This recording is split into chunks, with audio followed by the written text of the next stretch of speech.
Hop. Et bonjour à toutes, bonjour à tous. Alors, soyez les bienvenus, hop là, pour ce webinaire sur ce joli thème de parlons de ces bébés disparus pendant la grossesse. Alors, je suis très heureuse d'être avec vous ce soir. Je suis désolée, j'ai eu un peu de retard parce que, alors, ne me demandez pas pourquoi, mais la caméra ne marchait pas. Elle marche tout le temps d'habitude et là, elle ne marchait pas. Donc, il a fallu que j'éteigne, que je rallume, que j'éteigne, que je rallume. Voilà, pour que ça veuille bien marcher. Alors, est-ce que vous pourriez me dire, les amis, avant qu'on démarre vraiment, si vous me voyez bien et surtout si vous m'entendez bien, donc si au niveau technique, on est bien carré, voilà, pour être sûr que cette conférence se fasse dans des conditions techniques optimum. Alors, en tout cas, un grand merci à vous d'être avec nous en direct. Je vois qu'il y a des hommes aussi avec nous ce soir. Vous êtes vraiment les bienvenus, hein. C'est ce que je vous avais dit en vous présentant la conférence, que c'était vraiment pour tout le monde, parce que tout le monde a été un bébé, donc peut-être que dans ce qui va être dit là ce soir, il y a des choses qui vont résonner en vous, donc messieurs, vous êtes vraiment les bienvenus. Bonsoir à toutes celles et tous ceux qui nous regarderont un peu plus tard en replay. Soyez les bienvenus aussi. Il se passera aussi des belles choses pour vous. Voilà. Le temps n'existant pas, eh bien, voilà, que ce soit maintenant ou en replay, c'est à peu près pareil. La seule différence avec le replay, c'est que bien sûr, je ne pourrais pas partager, je ne pourrais pas répondre à vos questions en direct. Est-ce que vous m'avez mis dans le chat si vous me voyez bien, vous m'entendez bien? Ah, ok. Béatrice qui dit: «Bienvenue dans mon monde, soucis de technique liés à notre magnétisme, je suis convaincue». C'est une possibilité parce que il y a pas eu que ce petit détail technique-là avant que je fasse la conférence, donc c'est possible qu'il y ait des interférences comme ça. Mélanie, tout est OK? Bon, bah super, merci, ça me rassure. Donc les amis, je vais d'abord me présenter un petit peu pour ceux peut-être qui ne me connaîtraient pas.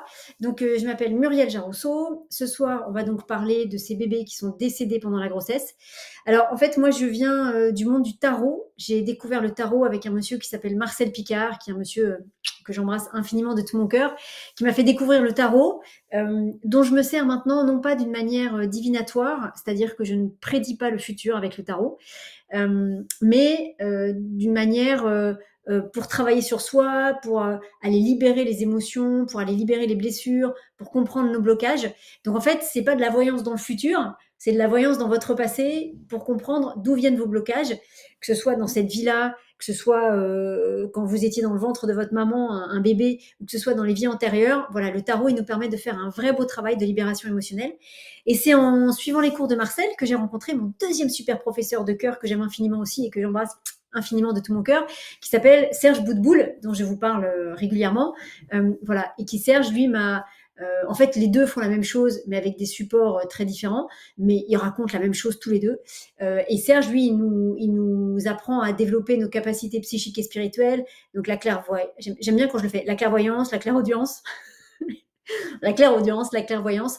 Il nous apprend justement tout ce qui touche au ressenti énergétique, et surtout il nous apprend la connexion avec le ciel, la connexion avec les mondes de lumière, avec nos guides de lumière, avec les êtres de là-haut, pour justement réussir à survivre à cette incarnation terrestre qui, ma foi, est bien compliquée. Donc c'est la reliance en fait, et le tarot est un outil merveilleux de reliance. Donc voilà d'où je viens.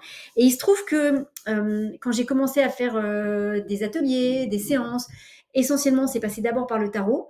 Et ben il se trouve que quand les personnes posaient des questions et que avec le tarot on allait regarder les raisons de leur blocage, au bout d'un moment je me suis rendu compte que dans 9 cas sur 10, ça m'envoyait vers leur enfant intérieur.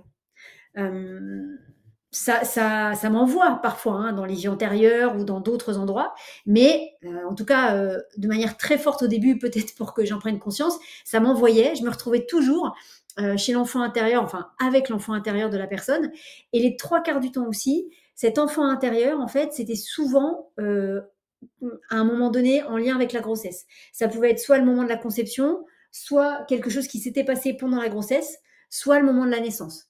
Ça arrivait que ce soit dans les années d'après, mais dans les 3 quarts des cas, et j'ai envie de vous dire, dans les 3 quarts des cas, on va dans le ventre de la maman pour que l'enfant intérieur de l'adulte qui vient faire la séance nous dise, ben voilà, dans le ventre, il s'est passé ça, il s'est passé ça, il s'est passé ça, j'ai pas bien vécu la situation, j'ai eu peur, j'ai cru qu'on ne m'aimait plus, bref, J'ai développé un système, j'ai développé des armures et des défenses pour surtout pas entendre ça.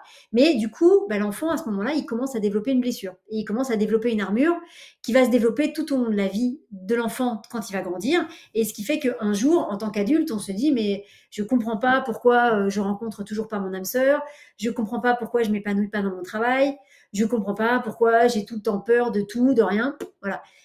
Une fois qu'on a exploré notre psychologie d'adulte et qu'on n'a rien trouvé, eh ben, c'est que potentiellement, votre enfant intérieur, il vient vous dire toc, toc, toc, c'est moi donc qui ai quelque chose à te dire parce que c'est à mon endroit, c'est à mon époque à moi, c'est à mon espace-temps à moi qu'il s'est passé quelque chose. Donc j'ai beaucoup et je continue à travailler avec tous vos enfants intérieurs, donc avec des consultations, des stages, des ateliers, enfin voilà. J'ai écrit un bouquin sur le sujet. Voilà, vos enfants intérieurs, ils me sont très précieux. Ils sont tellement mignons. C'est tellement joli quand ils viennent nous dire quelque chose. Il faut vraiment comprendre que c'est comme un enfant qui vient vous raconter une blessure, une souffrance, mais un enfant petit, un enfant qui n'a pas encore développé le mental, qui ne sait pas ce que c'est que de mentir ou que de dire quelque chose pour obtenir quelque chose. Vous voyez, c'est cet enfant qui est juste brut de décoffrage.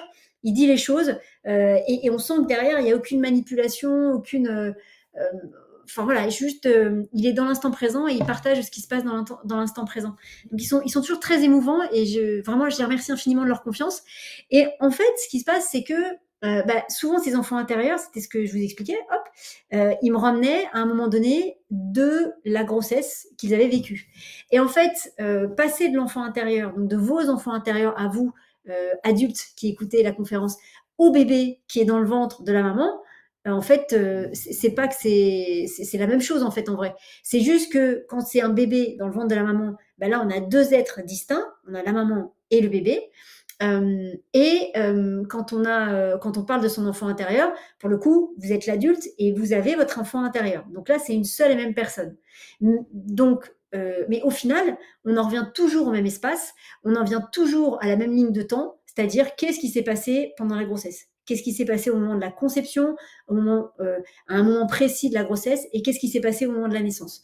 Donc finalement, ce que je vais vous partager là ce soir, et tout ce nouveau travail que je vous propose désormais vraiment sur les bébés, donc de mamans qui sont enceintes, ou en tout cas qui veulent être enceintes, ou qui ont eu des enfants, mais vraiment le bébé dans le ventre de la maman, non pas l'enfant intérieur de l'adulte, où là c'est une seule et même personne. Ça, je continuerai toujours à le faire tellement j'aime faire ça, donc n'hésitez pas si vous avez besoin. Mais là maintenant, je vais, en tout cas, c'est le souhait. J'ai l'impression que c'est juste. Je vais aller de plus en plus vers des femmes qui sont enceintes ou qui ont des problématiques pour tomber enceinte ou des problématiques autour de la grossesse. Mais là, cette fois-ci, on aura la maman et le bébé. Donc là, on sera sur deux êtres différents. Et moi, je viendrai m'occuper du petit. Je m'occuperai bien sûr de la maman, bien évidemment, mais mon regard, il sera porté vers le petit. Exactement comme quand vous venez me voir et qu'on fait un stage sur l'enfant intérieur, il y a vous l'adulte et votre enfant intérieur. Qu'est-ce que je fais pendant le stage? Mon regard, il est dans le regard du petit. Donc je vous transmets ce qu'il dit, mais je prends soin de vous l'adulte bien sûr, mais je mets en avant et je mets en priorité pour moi votre enfant intérieur, puisque c'est son espace c'est son espace pour pouvoir s'exprimer. Donc voilà, donc c'est comme ça que j'en arrive aujourd'hui à vous parler plus particulièrement des bébés dans le ventre des mamans. Alors je vois dans le chat qu'il y a eu plusieurs problèmes de connexion. Bon, bah écoutez, le principal c'est que vous soyez là. Ok, j'espère que ça ne va pas bugger. On va bien voir. N'hésitez pas dans le chat, les amis, soit à poser des questions, soit à nous partager ce que vous souhaitez nous partager. Hein, je verrai, je vois vos commentaires, donc je pourrai y répondre si ça résonne bien avec ce qu'on est en train de dire. Mais n'hésitez pas en tout cas à partager, ça fera du bien. Ça fait toujours du bien les partages.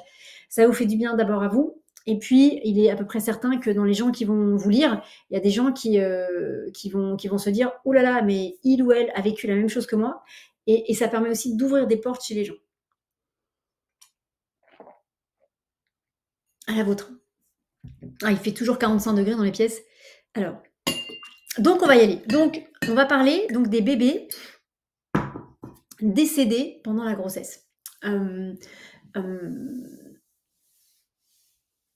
Alors, on ne va pas faire, en tout cas, c'est pas mon intention, une conférence qui soit triste, qui soit triste, parce que évidemment, c'est un sujet compliqué, c'est un sujet lourd pour les mamans, et à 1000% en compassion avec elles. Donc, Mais vous allez voir que quand on s'intéresse au bébé, d'un point de vue différent, d'un point de vue énergétique et vibratoire, eh bien, on rentre dans un monde complètement différent et un monde dans lequel il y a des réponses qui sont étonnantes. Donc pourquoi parler de ces bébés? Parce qu'en fait, quand une maman perd un petit, il y a, quel que soit le moment où la perte arrive, que ce soit, dans les premiers mois de grossesse ou que ce soit plus tard, quand le bébé commence à être bien installé ou que ce soit, vraiment très tard dans la grossesse. En fait, en vrai, il y a 2 personnes qui enfin pas 4, 2 personnes qui vont être impactées bien sûr. Il y a la maman, qui perd son petit, donc qui bien sûr, doit accueillir cet événement tragique, doit faire son deuil, doit prendre soin d'elle et doit surmonter cet événement qui, bien évidemment, est extrêmement douloureux. Il y a la maman, donc, mais il y a une deuxième personne qui doit faire son deuil. Je ne sais pas si c'est le bon mot pour le petit, mais en tout cas, il y a une deuxième personne qui est impliquée dans cette perte.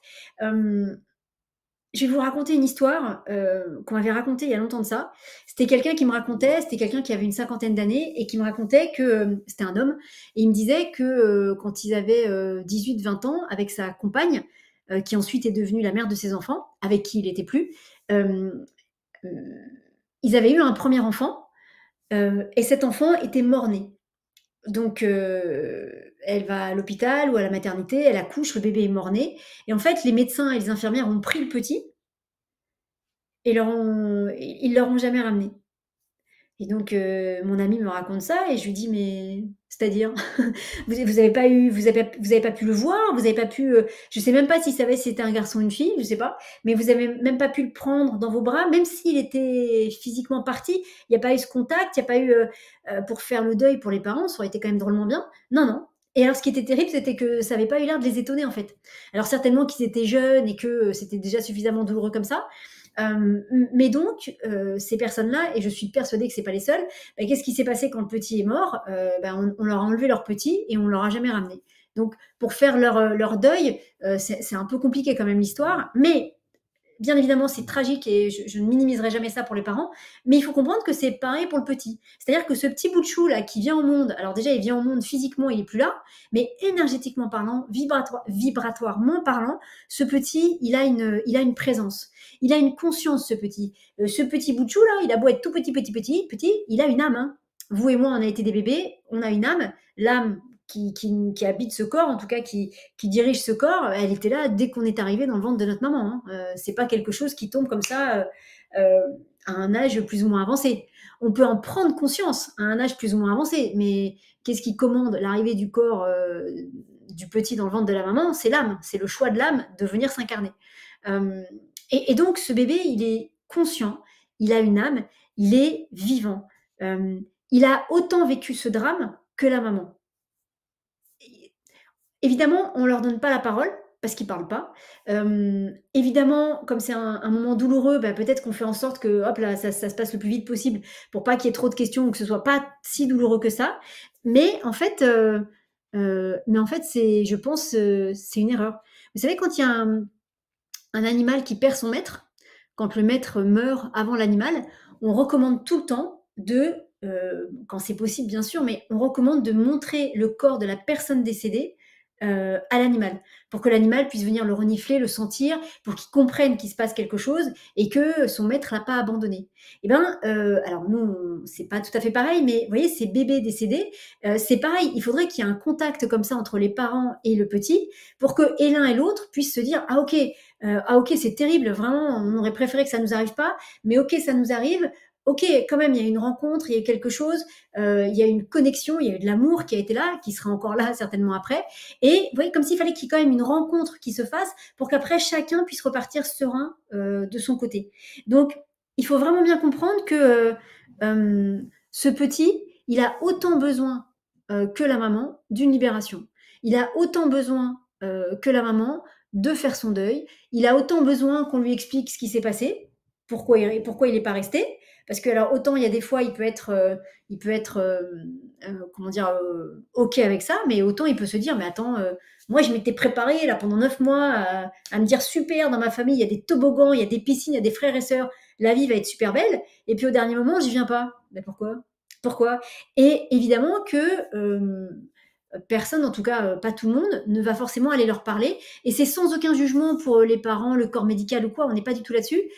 Mais il faut bien comprendre que ce petit bout de chou, il est vivant, quoi. Même si physiquement il est mort, il est vivant. Donc du coup, il faut s'occuper de lui, il faut aller le voir autant qu'on va aller voir la maman. Hein. Alors après, on n'est pas obligé de faire les choses dans cet ordre-là. Hein. Voilà, on peut-être, évidemment, on s'occupe d'abord de la maman et du papa parce que ça peut être évidemment très douloureux pour eux. Mais une fois que le deuil est fait, si tant est qu'il soit jamais fait à 100%, mais en tout cas, quand le papa et la maman commencent à aller mieux, et ben là, on peut se dire, attends, il y a quand même un petit bout de chou qui physiquement n'est plus là, mais peut-être que énergétiquement parlant, il est encore là. Donc peut-être que ça pourrait être intéressant d'essayer de le capter pour voir où est-ce qu'il est, quoi. Est-ce qu'il est toujours dans ton ventre? Est-ce qu'il est ailleurs? Comment il va? Comment il a vécu ça, lui aussi? Parce qu'une fois de plus, vous voyez, c'est vraiment la différence entre vos enfants intérieurs et ce bébé, c'est que votre enfant intérieur, c'est vous. Donc c'est une seule et même personne. Donc les connexions se font. C'est une partie de vous. Donc il suffit de mettre les deux parties en connexion et vous avez les infos. Là, vous avez un bébé, un être ici et une maman ici. C'est deux êtres qui sont sur deux niveaux complètement différents. Vous voyez? Donc si on ne s'interroge pas, la communication ne se fera pas forcément. Parce que ce sont deux êtres différents. Ce serait le même être. À un moment donné, ce qui se passe chez le bébé remontera chez l'adulte, c'est sûr. Mais là, c'est deux êtres différents. Donc c'est pour ça que c'est bien, à un moment donné, d'aller s'intéresser à ce petit bout de chou. Alors, qui sont ces bébés? De quel bébé on parle exactement? On va parler des bébés qui sont donc disparus pendant la grossesse. Un bébé disparu pendant la grossesse, ça peut être un bébé qui est disparu au bout de 2 heures, qui arrive comme ça tout content, hop là, c'est la fête, et puis au bout de 2 heures, foum, il y a quelque chose qui se passe et en fait il repart. Et pendant la grossesse, donc ça peut être évidemment jusqu'au fait que le bébé meurt juste avant la naissance ou soit mort-né. Voilà. Ou ça peut être aussi évidemment quand il meurt quelque temps après la naissance. Nous, ce qui va nous intéresser, c'est vraiment ce qui se passe dans le ventre de la maman. Et donc ça peut être évidemment soit des avortements, soit voulus, soit non voulus, c'est-à-dire subis parce que le bébé a été conçu dans des conditions exécrables, ou parce que aussi parfois la maman est peut-être trop âgée et qu'il y a peut-être des vrais risques à ce qu'elle tombe enceinte, des risques pour elle ou pour le petit, ou alors tout simplement des risques médicaux. Peut-être que même la maman peut être jeune et en bonne santé, mais qu'au niveau de cette zone-là de son corps, tomber enceinte, ça peut être dangereux et pour elle et pour le petit. Donc voilà, et puis autant, on va parler aussi, enfin on va parler, ça concerne aussi les avortements qui sont voulus, hein, de femmes pour qui, non, je veux pas d'enfant, ou je veux pas d'enfant dans ces conditions-là, donc c'est pas forcément une souffrance, même si on imagine bien que c'est pas forcément le moment le plus joyeux de l'année, mais où c'est décidé en conscience, non je veux pas, j'ai décidé que je voulais pas d'enfant avant mes 40 ans, je ferai pas d'enfant avant mes 40 ans. Voilà, donc tous ces enfants-là, ils sont bien évidemment concernés. Et puis, bien sûr, il y a après tous les accidents qui peuvent arriver pendant la grossesse. Alors, tous les accidents, c'est tellement divers et varié. Hein. Ça peut être un problème médical, où d'un seul coup, le petit a une malformation, ou il se passe quelque chose, et puis physiquement, il passe de l'autre côté. Ça peut être, il peut y avoir un problème physique aussi. La maman, elle peut avoir un accident, elle peut tomber dans les escaliers, et puis le petit, il survit pas. Vous voyez, ça peut être plein de choses en fait en vrai. Hein. Ça peut être tellement de choses. Mais voilà, ça peut être un accident qui arrive pendant la grossesse, quel que soit le type d'accident qui puisse arriver, que ce soit un accident qui arrive au petit ou que ce soit un accident qui arrive à la maman. On est sur le même la même finalité, c'est-à-dire qu'à un moment donné, les bébés ne sont plus là. Et puis après, vous avez des bébés aussi, il se passe rien de spécial, c'est-à-dire il n'y a pas d'avortement, il n'y a pas d'accident, et le bébé il reste pas. Moi, par exemple, pour ma part, je sais que j'ai eu 2 petits qui sont pas restés. Je sais pas pourquoi, parce que s'ils étaient restés, oh là là, vous imaginez bien que chez moi, c'est Disneyland. Et notamment, il y a un petit bout de chou, il est resté 3 mois, et au bout des 3 mois, il est parti. Il s'est rien passé, il n'y a pas eu d'accident, j'ai rien fait de particulier, mais il est parti. Voilà. Donc ça peut arriver. Alors pourquoi est-ce qu'ils viennent un certain temps, qu'ils restent pas jusqu'à la fin et qu'ils repartent là-haut ou pas là-haut, ou qu'ils restent là le temps qu'on ait compris ce qui s'est passé? Il y a des raisons à tout ça. Hein. C'est jamais gratuit. Hein. Il n'y a rien de gratuit. Mais voilà, ça peut aussi être tout à fait quelque chose qui se passe comme ça, sans qu'il y ait de raison claire, sans qu'il y ait d'événements particuliers. Le petit ne reste pas. Voilà. Pourtant, peut-être vous êtes prêts, peut-être c'était pas prévu dans votre planning, mais voilà, vous êtes en couple depuis finalement 3 semaines, mais c'était pas prévu de tomber enceinte tout de suite, mais finalement, eh ben, c'est super, allons-y. Et puis vous savez pas pourquoi, la grossesse est interrompue à un moment donné ou à un autre. Voilà, donc tous ces bébés-là, là, tous ces bébés, euh, eh bien, font partie de ces bébés qui ne sont pas allés à terme. Et puis, il y a aussi un autre cas, et oh, pardon, excusez-moi, qui arrive, mais tellement plus souvent que ce qu'on imagine. Je vois Mélanie qui parlait dans le chat et qui disait que j'ai la conviction que j'avais un jumeau dans le ventre de ma maman. Le jumeau, c'est tout à fait possible, hein, Mélanie. Le jumeau dans le ventre des mamans, mais c'est je suis pas scientifique, ah oui, je voulais pas dire, je suis pas scientifique, je suis pas médecin, tout ça, donc on n'est pas dans le monde rationnel de la médecine, hein, voilà. Moi, je suis dans le monde de l'énergétique et du subtil. Ah, je vois le témoignage de David. Alors, je le lirai après, David. En tout cas, merci du témoignage. Et oui, et les histoires de jumeaux, notamment avec les enfants intérieurs, je le vois, mais hyper souvent. C'est hyper, c'est hyper. euh, c'est pas rare du tout qu'on ait eu un jumeau dans le ventre de sa maman. Mais c'est tellement pas rare. C'est même, je vais pas vous dire que c'est un cas sur deux, mais en fait, c'est les 3 quarts des grossesses, il y a un jumeau. Alors, c'est un jumeau qui n'est pas forcément détecté par les échographies, quand il y a des échographies. C'est des jumeaux dont les mamans ne sont pas forcément au courant. Euh, mais en attendant, il y a une présence d'un autre enfant, un jumeau. Et ce jumeau, il ne va pas à terme. C'est-à-dire qu'à un moment donné, hop là, physiquement parlant, il n'est plus là. Énergétiquement parlant, par contre, il est là et ça va générer des choses. Mais énergétiquement parlant, physiquement parlant, il n'est plus là. Et ça, là, c'est un cas qui arrive, mais tellement, tellement, tellement fréquemment, quoi. Tellement, tellement fréquemment. Et quand on est, alors, sur l'enfant intérieur, bien évidemment, ça a plein de conséquences, mais quand on est maman, avoir une grossesse comme ça et d'un seul coup savoir, alors je sais pas comment on peut le savoir, enfin, il faut que ça remonte, il faut que l'information ait un intérêt, sinon ça remonte pas, mais se rendre compte qu'on avait 2 enfants dans le ventre et qu'il n'y en a qu'un seul qui est sorti, qui est venu au monde, ça vaut la peine d'aller s'intéresser à l'autre, parce que ça peut provoquer plein de choses, cette présence-là. Donc ça aussi, ça fait partie des bébés dont on parlera ce soir, parce qu'une fois de plus, ce sont des bébés qui sont morts avant terme. Et bien souvent, ces jumeaux, c'est vraiment indétectable, hein. Je ne vous parle pas d'une naissance, enfin d'une grossesse où on voit vraiment aux échographies qu'il y a 2 enfants, voire 3, voire 4, voire 10. Non, je rigole.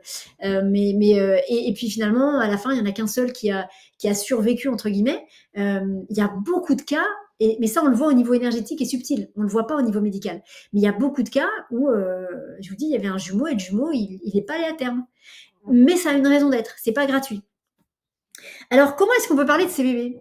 Je vous explique pourquoi j'ai fait cette conférence, pourquoi j'ai décidé de mettre vraiment le focus là-dessus. Un jour, j'étais dans un endroit où il n'y avait que des femmes. Et à un moment donné, la discussion était autour de la féminité, autour voilà, de la maman, du bébé, tout ça, très bien. Et à un moment donné, il y a une des femmes qui était présente et qui évoque avec émotion la perte d'un petit. Donc, je ne sais plus si elle avait avorté ou si elle avait perdu ce petit, mais elle évoque ça. Et elle en parle un petit peu parce que c'était pas non plus un atelier de thérapie, mais voilà, en tout cas, la parole pouvait être déposée. Et bien évidemment, avec beaucoup de bienveillance de la part de toutes les participantes et de la personne qui organisait ce cercle. Et là, elle dit, en fait, elle explique qu'elle ne peut pas en parler parce que c'est tabou. Et là, moi, je la regarde, je fais, mais alors, je lui dis pas, hein, bien sûr, hein, parce qu'elle avait les larmes aux yeux, on sentait que ça la travaillait encore énormément. Et donc, elle explique qu'en fait, ce qui est très compliqué, déjà, c'est de perdre le petit, mais c'est qu'après, en fait, le regard de la société, en fait, on peut pas en parler, et c'est tabou. Et là, mon sang ne fait qu'un tour. Parce que quand on fait les séances sur les enfants intérieurs, je ne vais pas vous dire que c'est à chaque fois le cas, hein, les histoires de jumeaux décédés dans le ventre de la maman, mais ça arrive quand même hyper souvent. Et puis, au-delà du jumeau décédé dans le ventre de la maman, parfois, quand je suis avec vos enfants intérieurs, ils me montrent qu'il y a un autre enfant, présence énergétique et subtile, qu'il y a un autre enfant qui est là, et cet autre enfant, c'est un bébé d'une fausse couche précédente. C'est un bébé d'un avortement ou d'un accident d'avant l'arrivée de ce petit. Et donc, quand le petit il arrive, il y a déjà quelqu'un dans le ventre. Au niveau énergétique et subtil, il y a déjà une présence qui est là, qui peut générer des choses chouettes. Ça peut faire un copain avec qui passer le temps, mais bien souvent, ça génère autre chose. Parce que bien souvent, par exemple, le petit qui, lui, est bien en vie, va pas comprendre, il va rester pendant 9 mois avec ce bébé, et il va pas comprendre pourquoi à la fin des 9 mois, lui, il s'en va, et que lui, il reste là.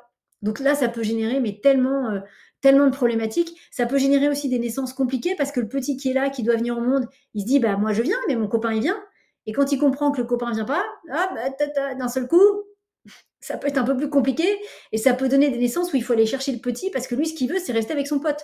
Il veut rester avec son copain et que son copain vienne avec lui. Il peut y avoir après des problématiques d'abandon. Il peut se sentir abandonné par cet ami-là.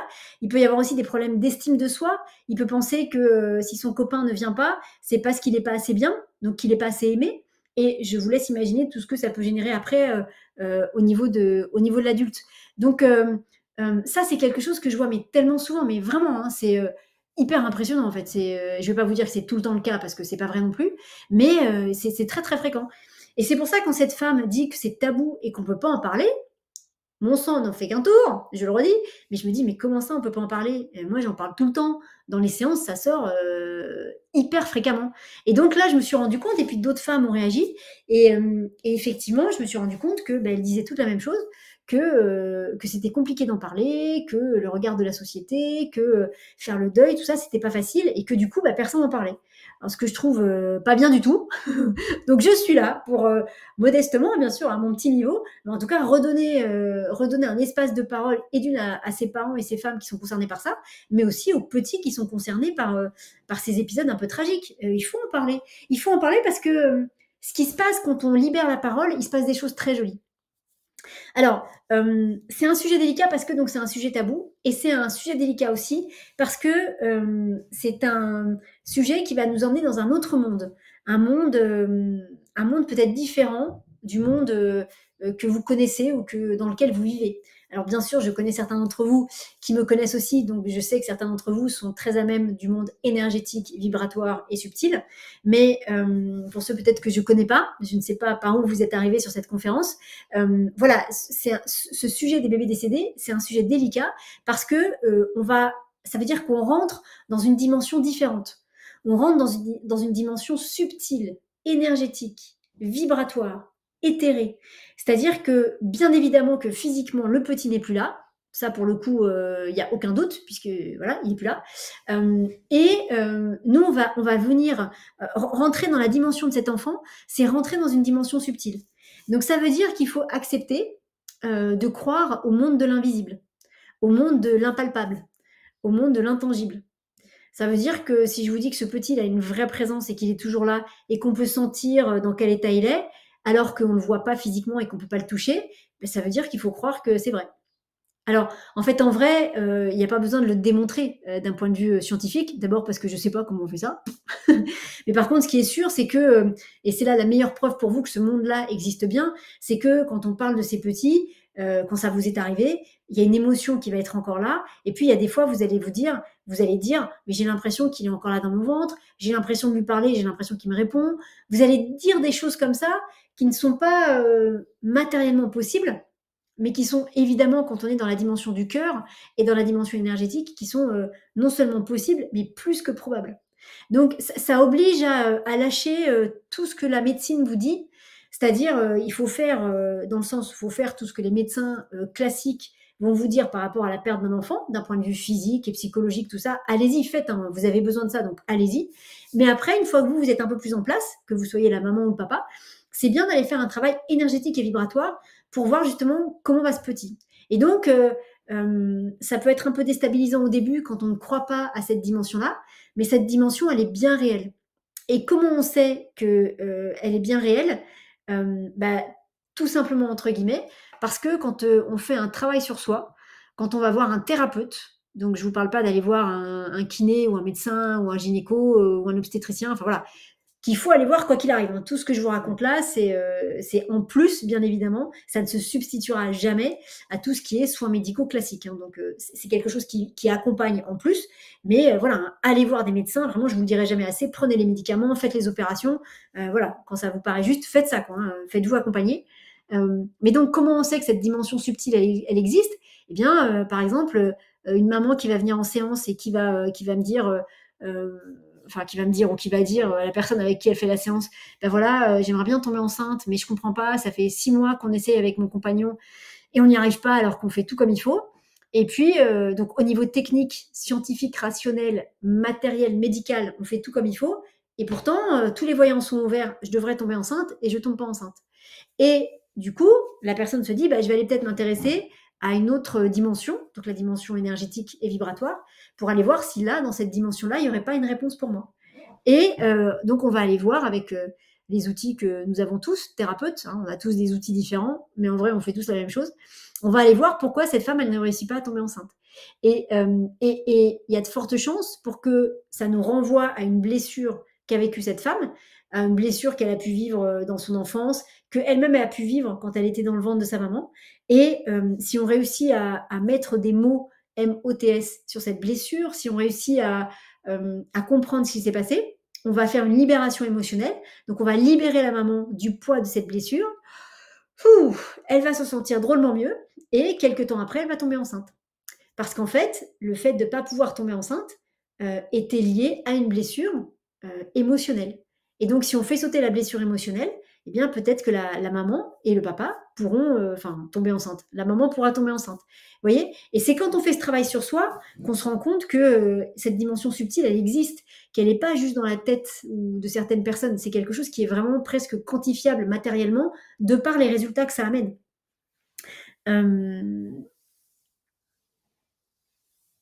Et vous voyez, ça peut être aussi une maman qui n'a pas, qui a fait son deuil, qui a perdu un petit, une maman qui a fait son deuil, qui a perdu un petit, mais par contre, il n'y a eu aucun travail de fait sur le petit. C'est-à-dire qu'au niveau énergétique et vibratoire, il n'y a rien eu, il n'y a eu aucune connexion avec le bébé, aucune conscience, hein, sans que ce soit malveillant ou pas du tout. Hein, la maman, elle a fait tout ce qu'elle pensait devoir faire, mais il n'y a pas eu de connexion avec le petit.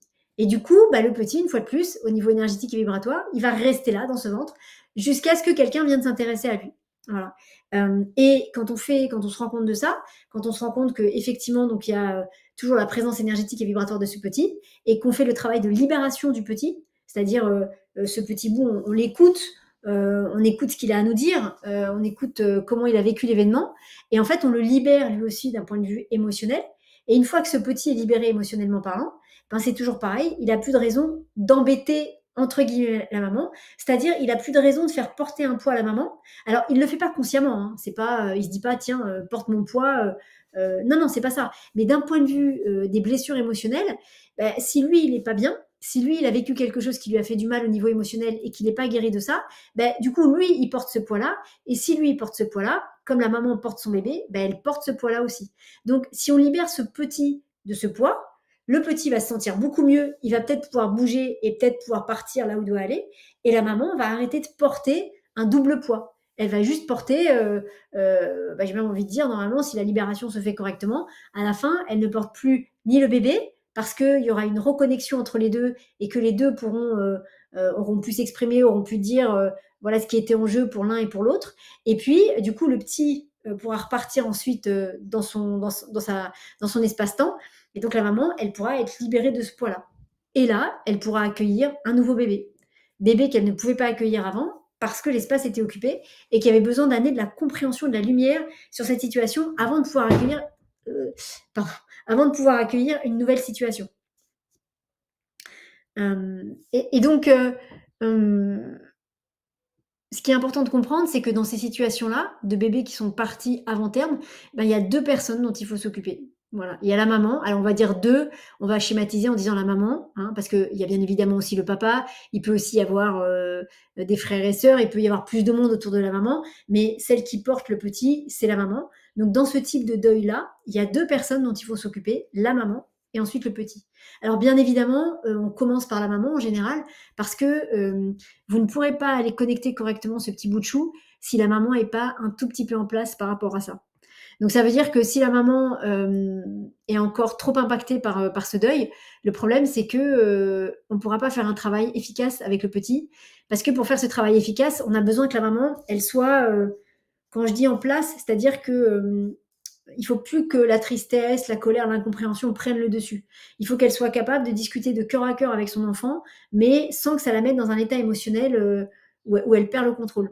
Sinon, on n'arrivera pas à l'aider elle. Et ce qui va se passer, et là pour le coup, c'est exactement comme vos enfants intérieurs, c'est que si ce bébé il sent que la maman elle est pas prête à recevoir ce qu'il va lui dire, ben, qu'est-ce qu'il va faire ce bébé? C'est pas compliqué, hein. Et ben il va pas, ce bébé il va pas, comment dire, il va pas, ben, il parlera pas.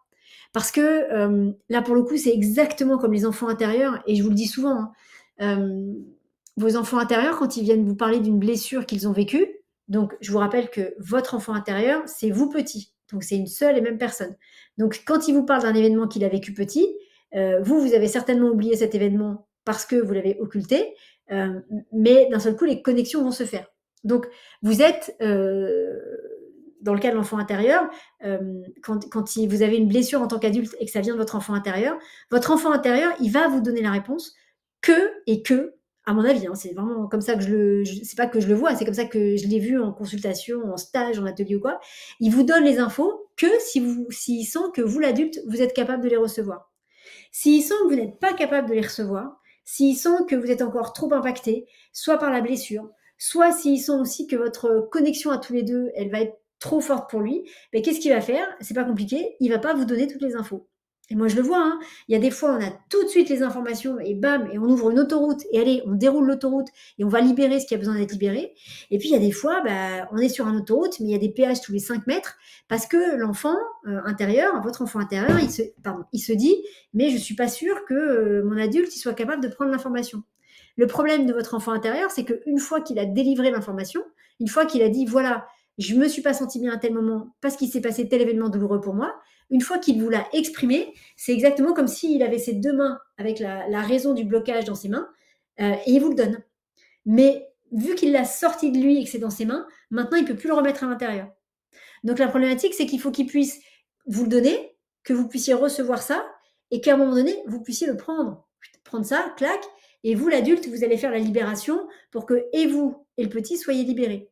Mais donc pour ça, il faut que votre enfant intérieur, il soit sûr que vous êtes capable de gérer ça. Ça va être pareil avec le bébé. À la vôtre. Il fait décidément très chaud. Hein. À la vôtre.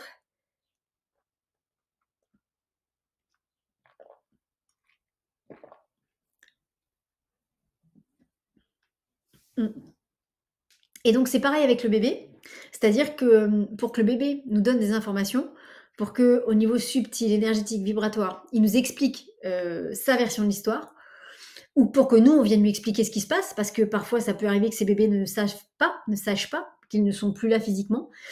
Il faut que la maman soit prête à entendre. Voilà. Donc, avant d'aller faire ce travail sur les petits, il faut vraiment que les mamans aient pris soin d'elles. Et c'est tellement important, bien évidemment, hein, parce que c'est quand même un vrai traumatisme de perdre un petit. Donc, il faut que les mamans aient pris soin d'elles. Je dis pas que le deuil soit fait à 100%, mais il faut quand même qu'il soit bien avancé, parce que sinon, le petit bébé là, qui est là et qui peut-être a des choses à vous dire, même très certainement, bah, il vous dira pas grand-chose, parce qu'il va sentir que vous n'êtes pas prête à recevoir ces messages. Donc c'est pour ça, quand on dit qu'il y a 2 deuils à faire, c'est très important que la maman prenne le temps de faire son deuil. Et c'est pas grave si ça prend du temps. C'est pas grave si ça prend des années. Ce petit bout de chou là au niveau énergétique qui est là, il peut attendre. C'est pas, il y a pas d'urgence pour lui. Donc vous dites pas: «Il faut que je fasse mon deuil très, très vite pour qu'ensuite on puisse aller lui parler et qu'on voit ce qui s'est passé de son côté». Non, faites votre deuil, prenez le temps que ça prendra. Ça peut aller plus ou moins vite selon chacune, hein, chacun est très, très différent. Donc prenez le temps de faire votre deuil et une fois que votre deuil est fait, ben, naturellement, vous allez avoir envie peut-être de savoir qu'est-ce qui s'est passé du côté du petit, comment il se sent, voilà, qu'est-ce que vous pouvez faire pour l'aider, est-ce qu'il est encore là ou pas. Mais vous ne pourrez faire ça que si vous êtes en mesure de porter, vous voyez, un peu comme cette maman là qui porte son ventre, de porter votre petit. Si vous n'êtes pas en mesure de le porter, lui il va le sentir et il nous dira rien du tout. Parce qu'il faut comprendre, c'est ce que je vous disais avec vos enfants intérieurs, hein, mais le bébé c'est pareil, hein, c'est qu'une fois qu'il vous donne l'information, il ne peut plus la remettre en lui. C'est comme ça, schématiquement parlant, qu'en tout cas que ça se présente quand on travaille avec les bébés ou les enfants intérieurs. Une fois qu'ils montrent, une fois qu'ils sortent ça d'eux et qu'ils vous le mettent comme ça sous le nez dans leurs mains, ils ne peuvent plus le reprendre et le remettre à l'intérieur.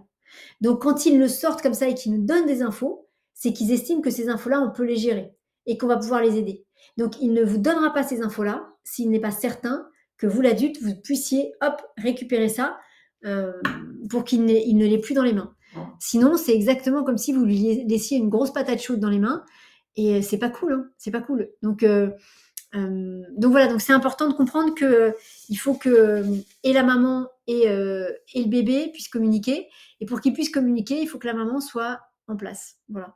Qu'il y ait toujours de l'émotion, il y en aura toujours de toute façon, qu'il y ait toujours un peu de tristesse, c'est possible, mais il faut plus que vous soyez submergé, il faut que vous soyez un peu, que vous ayez repris le dessus par rapport à cette histoire. Alors, on peut se demander pourquoi le bébé il part. Alors moi, j'ai pas les réponses à toutes les questions, parce que chaque cas est différent, chaque âme a des raisons différentes de venir s'incarner. Par contre, ce en quoi moi je crois et ce qui est, je crois, la raison d'être de ce monde de l'invisible, c'est que je crois qu'il y a des âmes qui viennent s'incarner dans des corps, donc des âmes, des êtres spirituels qui, à travers leur âme, viennent s'incarner dans un corps physique pour vivre un certain nombre d'aventures, certaines joyeuses, d'autres moins joyeuses. Et donc, pour moi, peut-être ça va vous choquer, je sais pas, mais en tout cas pour moi, les enfants qui viennent et qui ne vont pas à terme, il y a une raison à ça. C'est-à-dire que vous aurez beau trouver une raison matérielle, physique, raisonnable, de dire bah oui, on a dû avorter parce que il y a eu un problème médical et si j'avortais pas, il y avait un risque que et le bébé et moi, on meurt à la naissance. Ce qui est malheureux, mais ce qui est une vraie raison du coup d'avorter. Euh, euh, vous pouvez vous dire, c'est pas de chance, je comprends pas pourquoi il est parti au bout de 3 4 mois alors que tout se passait bien. Vous voyez, quelle que soit la raison pour laquelle il part, ce petit, il a une vraie raison de partir. Et la chose peut-être la plus difficile à accepter, c'est qu'en fait, il vous a choisi vous pour vivre ça. Il vous a à la fois choisi vous, alors il peut y avoir plein de raisons, hein. Peut-être qu'il vous a choisi parce qu'il savait que vous, peut-être, vous aviez les épaules pour accueillir et encaisser ça. Peut-être qu'il a choisi ça, pardon, ça, c'est-à-dire cet événement traumatique avec vous, parce que peut-être que vous vous connaissez d'une autre vie et que peut-être il y a une raison karmique à cette rencontre-là, de cette manière-là. Donc peut-être que vous venez, je ne sais pas, rééquilibrer un compte karmique tous les deux, c'est possible. Euh, Peut-être aussi qu'il y a du transgénérationnel qui se transmet de maman en maman dans votre lignée et qui dit que, j'en sais rien, tous les 3 enfants de chaque femme n'iront pas à terme. Qu'il y ait une vraie raison médicale ou qu'il n'y en ait pas. Et du coup, c'est une information qui circule comme ça dans votre lignée. Et effectivement, dans votre lignée, dès qu'une femme a 3 enfants, troisième enfant, il meurt à chaque fois. Il va jamais au bout. Voilà, ça c'est du transgénérationnel. Euh, et puis après, il y a des vrais choix d'incarnation, hein. Parce que d'un point de vue de grandissement intérieur, c'est pas rien, hein. C'est pas rien de choisir de venir quelques mois et ensuite de repartir là-haut. Et puis, c'est pas rien non plus de faire subir ça à quelqu'un. Parce que ça veut dire qu'il y a du monde impacté en face. Il y a la maman, le papa, les frères et sœurs s'il y en a, le reste de la famille, les grands-parents. Vous voyez, le domaine le secteur médical aussi qui peut être bien évidemment affecté parce qu'ils n'auront pas réussi à prévoir ou à éviter ça. Donc, il y a un paquet de personnes qui sont impactées par ça. Et dites-vous bien aussi, une fois de plus, c'est ma croyance, je ne fais que vous la partager. Mais dites-vous bien que toutes les personnes qui seront en résonance avec cette maman et donc avec ce bébé qui ne vient pas au monde, elles auront une raison d'être là. Ça peut être parce que tout le monde se connaît d'autres vies et qu'on vient régler des comptes karmiques, mais ça peut être aussi parce que je ne sais pas comment ça se passe là-haut avant qu'on vienne, mais il y a peut-être eu une réunion, il y a peut-être quelqu'un qui a dit moi je vais venir passer que quelques mois parce que j'ai besoin de rééquilibrer un compte, parce que j'ai besoin j'ai besoin de passer que quelques mois sur terre, donc je vais aller m'incarner dans le ventre d'une maman qui veut être cette maman, qui veut vivre ça, parce que ça veut dire que pour cette maman ça va générer plein de choses. Donc il y a ça et ça peut être un bébé qui va choisir le ventre de cette maman, mais sans forcément qu'il y ait un lien entre les deux. Par contre, le bébé, lui, il veut vivre ça, et peut-être qu'il y a une maman dans l'assistance ou une femme qui va dire bah, moi, j'aimerais bien vivre ça, parce que j'ai besoin pour mon grandissement d'âme de vivre au moins une fois cette expérience d'un bébé qui vient pas à terme. Alors que dans toutes mes autres vies, par exemple, j'avais 10 enfants qui étaient tous très sains et en bonne santé. Ben là, j'aimerais bien vivre ce que c'est que de perdre un enfant avant la naissance. Avant la naissance. Et donc, vous voyez, ça, il peut y avoir des choses comme ça aussi. Donc, les raisons, elles sont vraiment extrêmement diverses et extrêmement variées, hein. Il y a du karmique, du transgénérationnel, le choix d'incarnation de la personne, de l'âme. C'est pareil, alors je vais vous dire quelque chose qui peut-être peut vous choquer aussi, je ne sais pas, hein, je le dis avec beaucoup de douceur. Moi, personnellement, ce sont mes croyances, j'ai beaucoup réfléchi à tout ça et je trouve ça juste. Maintenant, je vous partage tout ça, à vous de voir si ça vous parle ou pas. Une personne, par exemple, qui va se suicider, donc qui va écourter son passage sur Terre, mettons une personne qui se suicide à 64 ans, et 64 ans, sauf que sur son plan de vie, elle devait vivre jusqu'à 64 ans et 9 mois, mettons 64 ans et 6 mois. Donc elle va pas vivre les 6 derniers mois. D'accord? Parce qu'elle se prend la vie et donc parce qu'elle ne va pas au bout de son chemin terrestre. Ces 6 derniers mois qu'elle n'a pas vécu, quand elle va remonter là-haut, à un moment donné, il va falloir qu'elle les vive. Il va falloir qu'elle redescende pour vivre ces 6 mois-là, pour clôturer cette incarnation-là. Donc c'est pour ça aussi, petite parenthèse pour les personnes qui pensent au suicide, attention, bien évidemment qu'il ne faut pas se suicider, restez avec nous les amis, on lutte, on lutte, on lutte, allez voir des thérapeutes, venez me voir, enfin allez voir qui vous voulez, mais allez-y, quoi, mais on lutte, on ne lâche pas. Mais attention aussi au fait que le temps que vous n'avez pas terminé, c'est un temps que vous allez devoir terminer à un moment donné ou à un autre. Donc si vous restez 10 ans à vivre, vous allez revenir sur Terre et vous allez vivre 10 ans. Ça va donner un enfant qui va tomber malade et qui va mourir ou un enfant qui va avoir un accident à 10 ans. C'est dur, hein, mais dites-vous bien que c'est pas par hasard. Et que c'est pas par hasard non plus qu'il s'est peut-être choisi aussi la famille dans laquelle il va vivre ça. Donc, il peut y avoir aussi ce type de choix d'incarnation-là. Alors, j'ai vu qu'il y avait beaucoup de commentaires, donc je vais regarder vos commentaires. Alors, Régine qui dit « Je suis grand-mère et ma fille a eu un enfant trisomique 18, dur.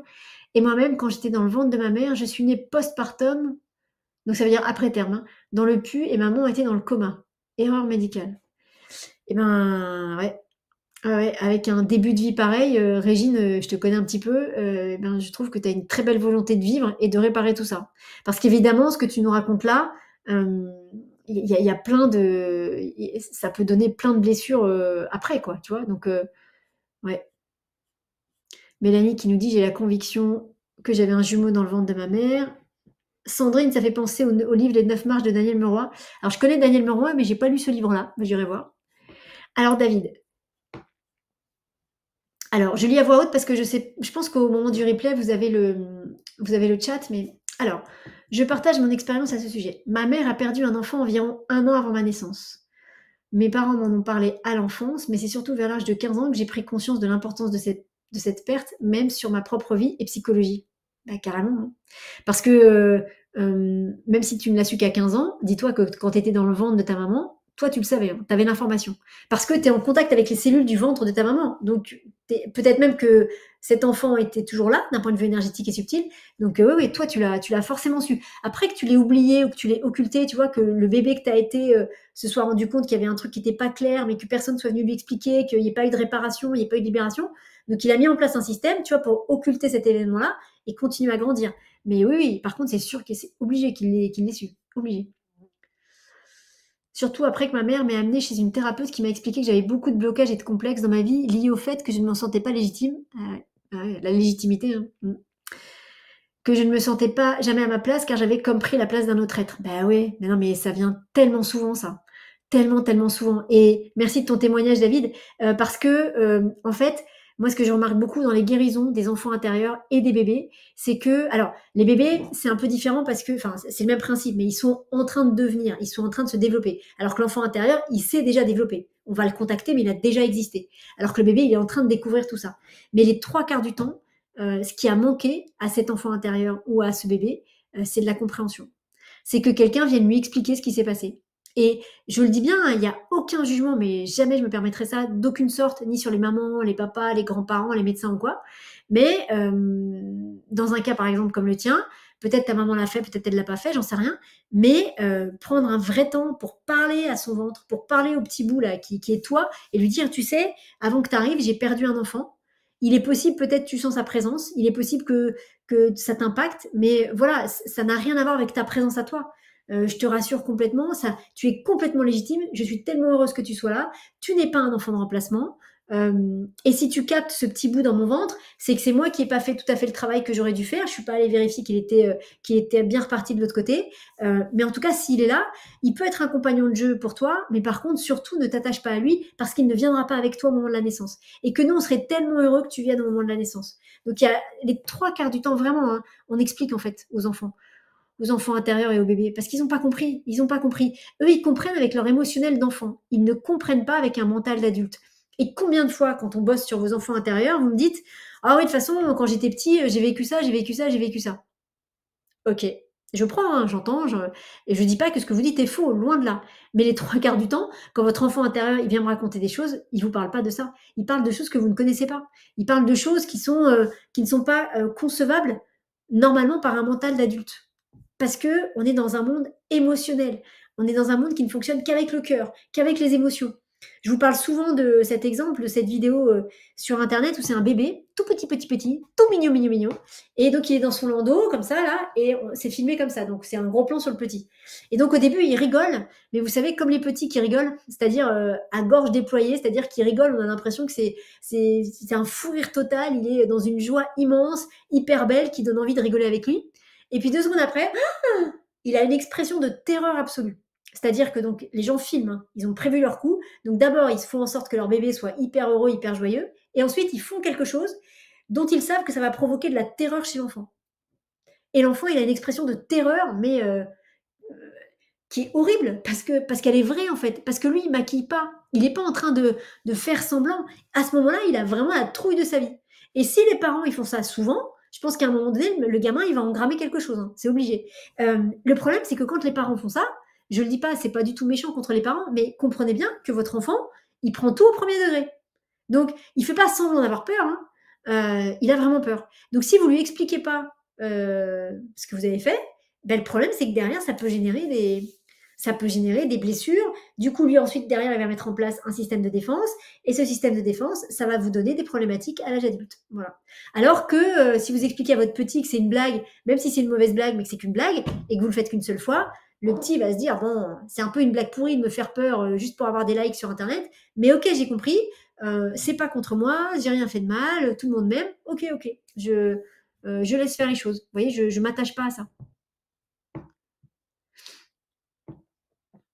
J'ai une question par rapport à cela, mais j'aimerais la rendre plus générale pour que cela puisse parler à tout le monde. Comment un être peut-il rassurer son inconscient ou réellement prendre conscience qu'il est à sa place et qu'il n'a pas pris la place d'un autre enfant ou d'un autre bébé? Alors, c'est à la fois très simple et en même temps, c'est une vraie démarche.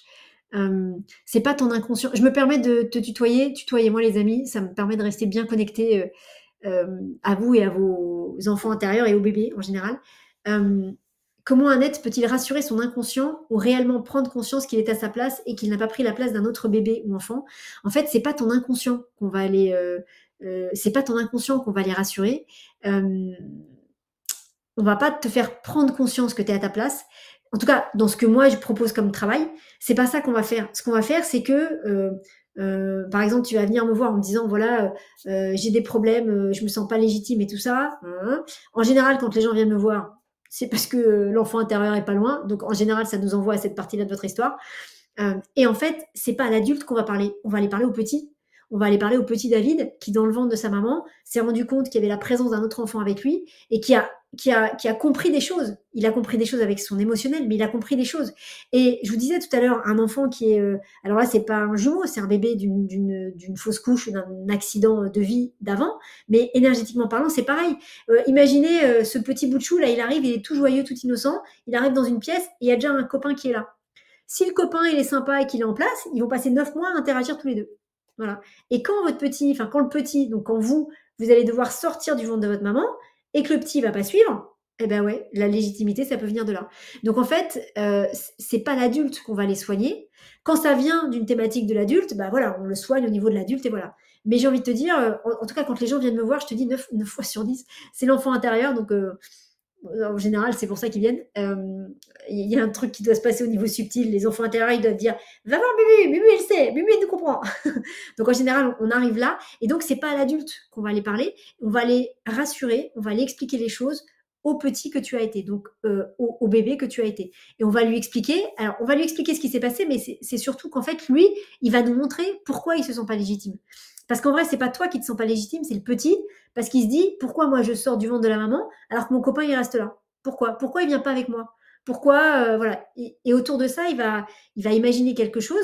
Donc c'est ce petit bout qui va nous parler et c'est ce petit bout qui va nous dire voilà, il m'est arrivé ça. J'étais dans le ventre de ma maman, il y avait ce copain qui était là. Il m'a dit qu'on allait sortir tous les deux. Ou il m'a dit non, l'endroit le plus chouette de la terre, c'est de rester dans le ventre de cette maman. Moi, tu vois, ça fait hyper longtemps que j'y suis et c'est super. C'est possible aussi. Si vous saviez les possibilités de réponse, elles sont mais infinies. Et peut-être que ce petit bout qui était là avant vous, avant toi, David, peut-être que ou avant vous, quand vous êtes arrivé dans le ventre de la maman, peut-être qu'il va faire comprendre à ce petit bout que c'est super chouette de rester là et qu'en fait, on est illégitime quand on sort. Et que la vraie légitimité, c'est de rester là et de rester là tout le temps. On ne sait pas. C'est vraiment, en fait, votre mental d'adulte, il ne peut pas imaginer ce qui se dit à ce moment-là. Et moi non plus. Hein. Moi, je prends ce qui est là, c'est-à-dire je prends ce que l'enfant intérieur m'envoie ou ce que le bébé m'envoie comme image ou comme information. Et après, je transcris ça pour que vous puissiez comprendre et pour qu'on puisse comprendre justement où ça a bugué dans la tête du petit pour qu'on puisse aller libérer le petit. Et une fois que le petit, il a compris et qu'il se dit « Ah, ok, d'accord, c'était que ça, entre guillemets », il lâche ce problème de légitimité, enfin ce problème d'illégitimité, et comme vous êtes une seule et même personne, bah, du coup, si lui il lâche cette blessure-là, elle va arrêter d'arriver jusqu'à toi. Et donc, de manière plus ou moins rapide, ça dépend, voilà. Mais si le petit il lâche son problème de légitimité, ben toi, tu n'auras plus de problème de légitimité. Et donc, là, on parle d'un enfant intérieur, mais un bébé, c'est pareil. Si vous sentez qu'il y a quelque chose de cet ordre-là avec votre bébé, si on va tout de suite le voir pour essayer de lui dire, tu sais, peut-être que, voilà, et qu'on sent qu'il y a eu un autre bébé dans le ventre ou quoi, et qu'on vient tout de suite décaniller cette problématique de légitimité, ben, on évite qu'il vienne au monde avec ça. On gagne du temps. C'est-à-dire que ce que ce bébé est venu vivre, attention, hein, entendez bien, ce que ce bébé, ce que cette âme est venue vivre sur Terre, il le vivra. C'est-à-dire toutes les épreuves, toutes les choses qu'il sait. Alors, il y a les choses joyeuses, ça, c'est pas qu'on n'en parle pas, mais les choses joyeuses, il n'y a pas besoin de thérapie pour les choses joyeuses, il y a juste besoin de les vivre. Mais toutes les choses un peu plus compliquées, donc notamment ça peut être effectivement de ne pas aller à terme de la grossesse. Si ça fait vraiment partie de ces épreuves de vie, d'incarnation, on ne pourra pas empêcher ça. Il y a un moment donné, si dans son épreuve de vie, il y a le fait de se dire, dans son choix d'incarnation, il y a le fait de dire, je viens passer 3-4 mois dans le ventre d'une maman et après je remonte, et que ça fait partie, c'est son contrat de vie, on ne pourra rien faire contre ça. Par contre, ce qui est sûr, c'est qu'il y a certainement, enfin pas certainement, il y a beaucoup de choses qui sont des bombes énergétiques et émotionnelles qu'on va pouvoir désamorcer. À partir du moment où on prend les choses à temps. Ou qu'on a conscience de ça. Même si on le prend plus tard, c'est au moment où on prend conscience de ça, en fait. Quand on n'en a pas conscience, de toute façon, on ne peut pas faire grand-chose. Donc, tant que la conscience n'est pas là chez la maman ou chez les parents, et je le dis sans aucun jugement, on a chacun des consciences différentes, il ne peut rien se passer pour le petit. Mais le jour où la maman a conscience de ces choses-là, et qu'elle se dit, mais attends, pendant la grossesse, à un moment donné, je sais pas, on s'est engueulé avec mon mari, on s'est quitté pendant 3 mois, moi je me suis installée avec quelqu'un d'autre, et puis finalement, on s'est rabiboché, on est revenus ensemble. Est-ce que ce petit bout de chou là, il n'a pas engrammé des informations bizarres par rapport à la vie de couple? Vous voyez, à partir du moment où vous amenez de la conscience chez l'adulte, après c'est tout naturel qu'on peut aller voir si le petit, effectivement, il a engrammé quelque chose. Voilà. Et il n'y a pas d'histoire de... Là, pour le coup aussi, en tout cas, c'est mon expérience, il n'y a pas d'histoire de temporalité. C'est-à-dire... alors, je ne sais pas comment l'exprimer de manière correcte, donc je vais l'exprimer comme ça, et puis j'espère que ça vous parlera. Mais imaginons que jusqu'à présent, vous viviez dans un monde très rationnel, où vous étiez vraiment que sur de la médecine très classique, des psychologues, des psychiatres, voilà. Et c'est très bien que tout ça existe, et allez-y si vous avez besoin. Et puis maintenant, vous commencez à vous ouvrir au monde de l'énergétique, du subtil, de l'émotionnel, à ce monde de l'invisible. Et là, vous commencez à vous dire, et vous avez 70 ans. Et vous vous dites, mais attends, là, j'ai réfléchi à plein de choses. Mais en fait, ce que j'ai vécu dans le ventre de ma maman, oh là là là là là, il s'est passé un truc terrible. Je suis jamais allée visiter ça, mais je suis sûre que, attends, mais mon problème, ma problématique en ce moment, elle n'est pas en lien avec ça. Dis donc, il faut que j'aille voir ce petit bout pour lui demander. Vous dites pas, je n'y vais qu'à 70 ans, donc ça veut dire que ça fait 70 ans que ce petit bout, il souffre de ça. Parce que c'est pas exactement ça. Ça veut dire que ça fait 70 ans qu'il porte ça, on est d'accord, mais il porte ça à la strate temporelle qui est concernée par ça. Voilà. C'est-à-dire que ça ne veut pas dire que ça fait 70 ans qu'il souffre. Parce qu'à un moment donné, il y a quelque chose qui se transmet entre vous et lui. Et surtout, il n'y a pas de... Une fois de plus, la temporalité chez eux est complètement différente. Et notamment quand il y a des bébés décédés et que les mamans n'étaient pas au courant et qu'on se rend compte en séance de thérapie que, mais dis donc, t'as pas fait une fausse couche ou il s'est pas passé quelque chose, la maman va dire non. Et puis nous, on va dire, parce que quand même, là, il y a un bébé. Là, il y a une mémoire. Hein, il y a une mémoire d'un bébé qui est certainement décédé pendant une grossesse. Voilà. Et peut-être que ça fait 10 ans. Et peut-être que la maman s'en est pas du tout rendu compte. Le petit, ça fait 10 ans qu'au niveau énergétique et vibratoire, il est là, mais ça fait pas 10 ans qu'il attend en disant, a priori, il n'est pas là en train de compter les minutes comme nous, on pourrait le faire. Il n'a pas la même temporalité que nous. Donc, vous dites pas, d'abord, ne vous en voulez de rien, hein, tout est toujours parfait. Et vous dites pas, oh là là, mais ça fait peut-être 20 ans que ce petit bout de chou, il a ça à me dire. Ouais, bah ouais, c'est 20 ans terrestres, mais lui, il vit les choses sur une temporalité différente. Je sais pas exactement comment, et ça, pardon, je transpire, je transpire. Je sais pas comment est sa maquilleuse, un petit peu de poudre. Je sais pas comment est sa temporalité précise, je sais pas comment l'exprimer, mais en tout cas, ce que je peux vous dire, c'est qu'il n'y a pas de, il y a pas de, hey, dis donc, il serait bon que tu viennes me voir. On est rarement là-dessus. David, est-ce que j'ai répondu à ta question? Marjorie, pour moi, j'ai fait un œuf clair d'après les gynécologues. Puis-je en savoir plus là-dessus? Car pour moi, ça a été très difficile de l'accepter. Alors, comme je vous le disais, je suis nulle, je ne suis absolument pas médecin. Donc, il y a des termes que je ne connais pas. Donc, un œuf clair, je ne sais pas ce que c'est. J'imagine que c'est un œuf, mais qu'il n'y avait pas de bébé à l'intérieur, c'est ça? Donc, d'un point de vue rationnel, je peux rien t'expliquer là-dessus, Marjorie, parce que j'y connais rien. Mais alors, vraiment rien. Je vous ai dit, hein, mes références, c'est Grey's Anatomy. Donc, donc ne venez pas me voir si vous avez un souci physique. Par contre, tu vois, si toi, ça a été difficile de l'accepter, ça veut dire qu'au niveau émotionnel, il y a quelque chose. Donc, on peut aller voir en séance, tu vois, on peut aller voir ce que c'est. On peut aller voir ce qui était en jeu pour toi. Donc, j'imagine que si c'est bien ça un œuf clair, c'est-à-dire c'est un œuf mais dans lequel il n'y a pas de bébé, ben pourquoi tu as fait ça? Tu vois, pourquoi tu as fait ça? Tu vois, pourquoi il y a eu ça dans ton ventre? À quoi ça correspond? Et pourquoi tu as eu du mal à l'accepter aussi? Tu vois, pourquoi ça a été douloureux pour toi? Donc, on peut aller, on peut essayer d'aller voir pourquoi tu as vécu ça. Parce que je peux pas te dire, dans le sens où, pardon, je transpire. Ça s'arrête aux lunettes, il doit y avoir de la buée sur les lunettes. Dans le sens où chaque personne est différente. Et donc, 2 personnes, 4 personnes, 10 personnes qui vont vivre ça, enfin 10 femmes en l'occurrence qui vont vivre ça, cet œuf clair, si on va voir en émotionnel ce qui est en jeu derrière, on aura 10 réponses différentes. Donc c'est pour ça que je ne peux pas te donner une réponse toute faite, parce que là-dessus, ça va dépendre de ton histoire. Tu vois, qu'est-ce que ça veut dire pour toi que d'avoir un bébé, d'avoir un œuf dans le ventre mais qui n'est pas fécondé? Pourquoi on fait ça? Est-ce que tu sais, il y a plein de pistes, il y a plein de pistes. Donc et pourquoi ça a été difficile pour toi de l'accepter? Est-ce que derrière tu as pu tomber enceinte? Est-ce que tu vois, il y a plein de questions à se poser. Mais surtout, tu vois, les raisons sont vraiment très différentes d'une femme à l'autre. J'essaye de voir en même temps, tu vois, s'il y a quelque chose qui vient pour toi, mais j'ai pas de réponse plus précise à te donner que ça.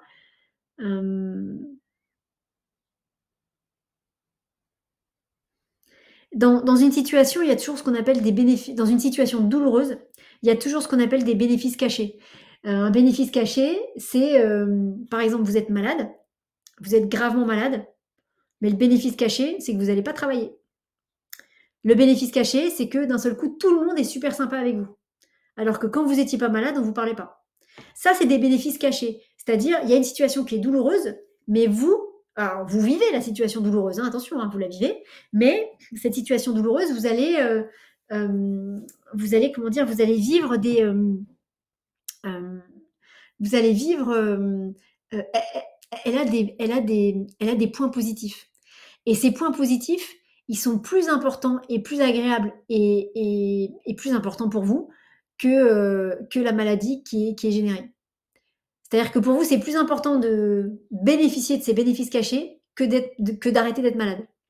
C'est ce qu'on appelle les bénéfices cachés. Donc il y a un bénéfice caché à ça, hein, très clairement, Marjorie. Après lequel,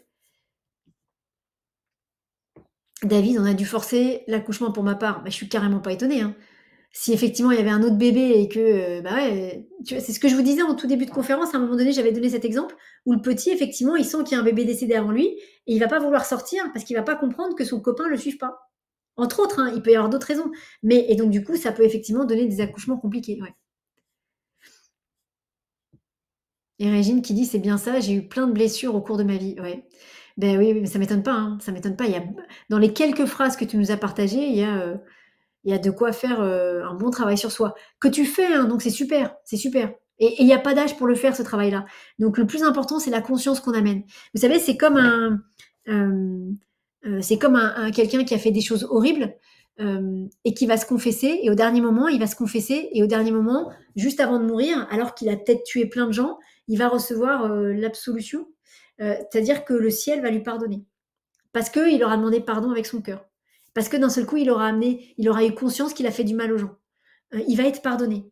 Ça ne veut pas dire qu'il n'aura pas une ardoise à payer, hein, attention. Mais il a fait du mal aux gens, faudra rééquilibrer ça. Mais il a amené de la conscience là-dessus, bah, finalement, ça lui aura peut-être pris toute sa vie et des actes pas très joyeux à faire pour amener cette conscience spirituelle, mais la conscience est là. Donc il n'est jamais trop tard en fait. Vous voyez, il prend conscience de ça, il demande pardon avec le cœur, ben, il est pardonné par le ciel parce qu'il a ouvert son cœur. Je le redis, il paiera l'addition de ce qu'il a fait après. Hein. Il y aura des vies certainement à rééquilibrer tout ça. Mais donc, le plus important, c'est d'amener de la conscience. À partir du moment où vous amenez de la conscience, que vous ameniez de la conscience à 25 ans en ayant perdu un premier enfant ou à 80 ans, parce que d'un seul coup, vous découvrez toute cette dimension-là à 80 ans, c'est pareil. Hein. Il n'y a pas de « oh là là, j'ai passé tout ce temps-là sans avoir conscience de ça ». C'est que ça devait faire partie de votre chemin de vie. Le plus important, c'est d'ouvrir cette conscience-là. Anne-Marie qui dit 3 semaines après avoir appris que j'étais enceinte, 3 semaines après avoir appris que j'étais enceinte, ok, j'ai été opérée en urgence pour une grossesse extra-utérine. Les chirurgiens ont estimé que ma vie avait été sauvée à quelques heures près. Ah, je me demande depuis comment cette âme à peine incarnée et ainsi rejetée a vécu ces événements. Bah déjà, c'est bien que tu te poses la question. Et tu vois, c'est là où c'est... Merci de ton partage, hein, merci de vos partages, parce que c'est très intime ce que vous nous partagez. Bah, j'ai envie de te dire, je me demande depuis comment cette âme à peine incarnée et ainsi rejetée a vécu ces événements. Ma question, c'est est-ce que tu as cherché à le savoir? C'est déjà super de te poser la question. C'est-à-dire de te dire, 3 semaines après avoir appris que tu étais enceinte, donc dans les premiers mois de grossesse extra-utérine, on est obligé de faire quelque chose, donc d'arrêter la vie de cette grossesse extra-utérine pour que toi, tu puisses survivre. Et c'est bien évidemment capital et important. C'est la priorité, il faut que la maman, elle vive. Et le petit, effectivement, pourquoi est-ce qu'il a choisi ça? Comment est-ce qu'il a vécu ça? Bah, la vraie question que je te pose, c'est est-ce que tu as essayé d'aller voir ça? Parce que c'est super de te demander, mais est-ce que tu as essayé d'entrer en communication avec ce petit? Est-ce que tu as essayé de faire un travail de communication à cet endroit-là?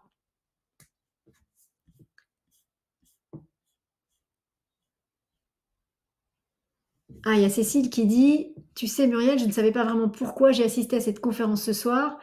Tu as dit lors du tirage de la semaine de venir si on était attiré. Maintenant je sais, merci pour ce que tu as dit sur le suicide». Oui, et je le redis, c'est quelque chose en quoi moi je crois fermement. Après, hein, une fois de plus, je ne vous impose rien du tout, hein, je vous partage mes croyances. Moi je crois que si on se suicide avant la fin de son temps sur terre, il y a un moment donné où on reviendra sur terre pour terminer ce temps-là. Donc si on se suicide à 10 ans et qu'on avait une espérance de vie, enfin un chemin de vie qui devait s'arrêter à 60 ans, eh ben, on va revenir, mais pour finir les 50 ans qu'on n'a pas fait. Donc on mourra à 50 ans. Et à l'inverse, si on se suicide très âgé et qu'il nous restait que quelques mois à vivre, eh ben, normalement, on devrait revenir pour terminer ces mois-là. Donc le suicide n'est pas une solution.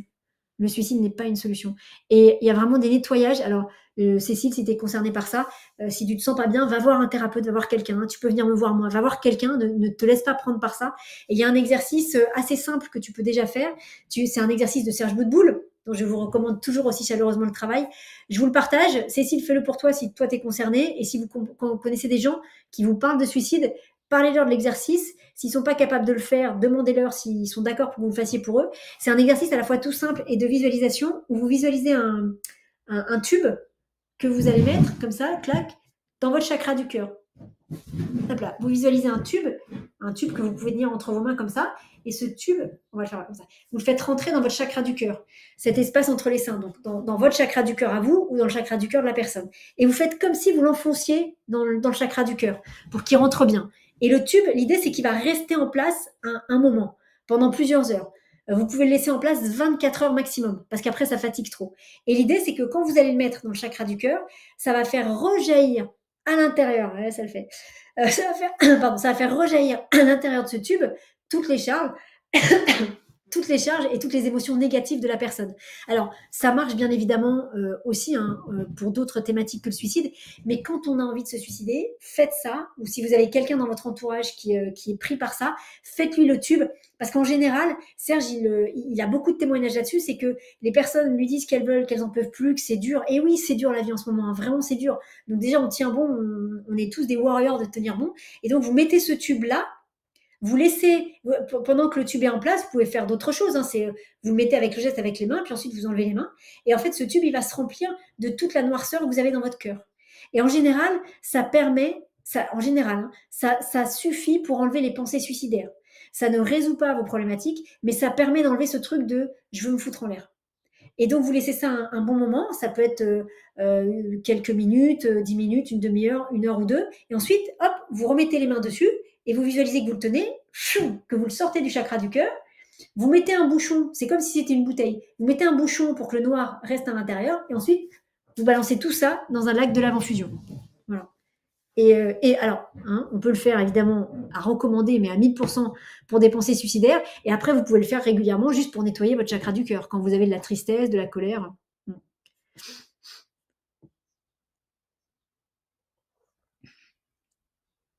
Ah, Françoise, il est joli ton témoignage.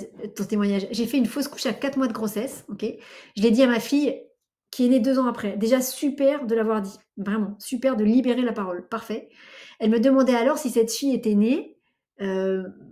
Ah oui, elle me demandait alors si cette fille était née, moi je ne serais pas née.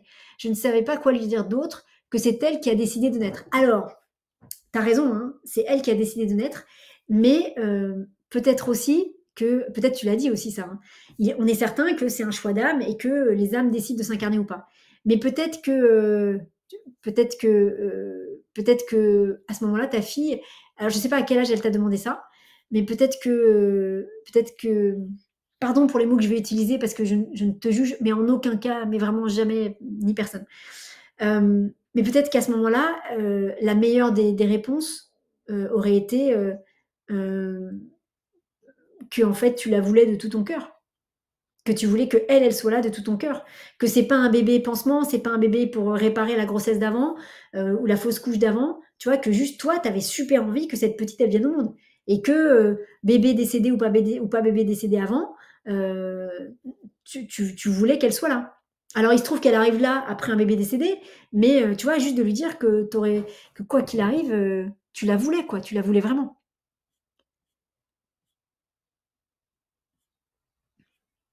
À Sandrine, j'ai fait une fausse couche spontanée euh, le premier trimestre, et curieusement, j'ai toujours l'impression de sa présence et de pouvoir discerner ce petit corps. Bah ouais, mais c'est pas qu'une impression, hein. C'est-à-dire que physiquement parlant, on est d'accord, il est plus là, mais au niveau énergétique et vibratoire, si t'as rien fait à ce niveau-là, bah il est toujours là.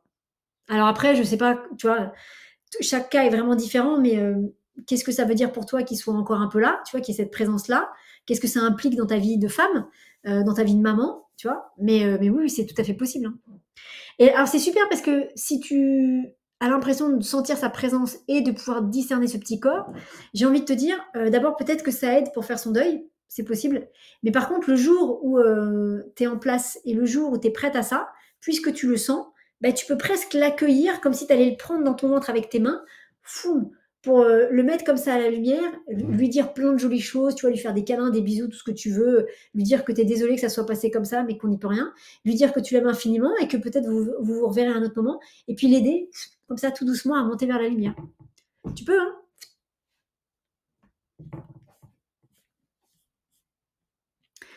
Alors, David, merci pour cette réponse.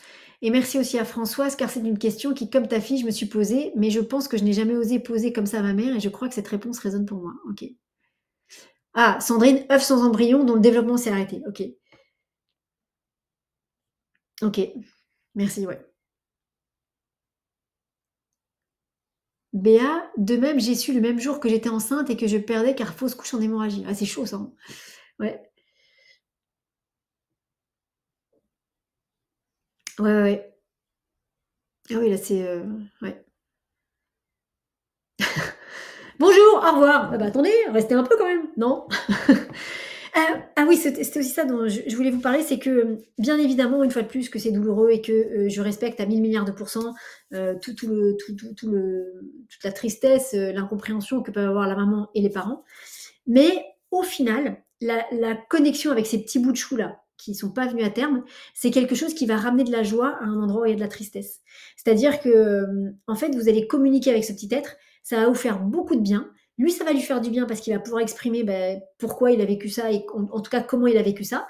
On va pouvoir faire un travail de libération pour tous les 2 et vous allez voir qu'après, une fois qu'on aura ramené de la compréhension, de la libération, de la joie et de l'amour, eh bien vous verrez qu'il y aura plus de tristesse.